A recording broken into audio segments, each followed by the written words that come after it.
नारायणी नमोस्तुते असं म्हणत आज सगळेजण आदिशक्तीच्या चरणी नतमस्तक होतील। शारदीय नवरात्रोत्सवाला आजपासून सुरुवात होतीये। राज्यामध्ये आज 3.5 शक्तिपीठांसह वेगवेगळी मंदिरं आणि घरोघरी घटस्थापना होतीये। पुढचे 9 दिवस आदिशक्तीची उपासना, जागर, व्रतवैकल्य, गरबा, दांडिया, भोंडला अशा कार्यक्रमांची रेलचेल असेल।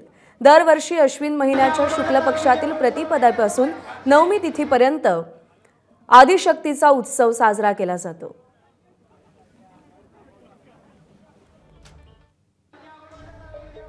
साडेतीन शक्तिपीठांमधली ही दृश्य आपण पाहतोय।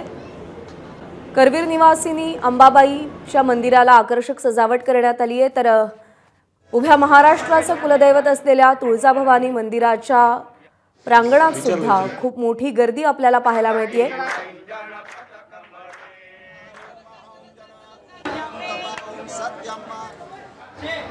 माहूरच्या रेणुका मातेच्या चरणी सुद्धा भक्तगण लीन होत आहेत, तर सप्तशृंग गडावरती असलेल्या सप्तशृंगी देवीच्या दर्शनासाठी सुद्धा भाविकांची वर्दळ आपल्याला पाहायला मिळते।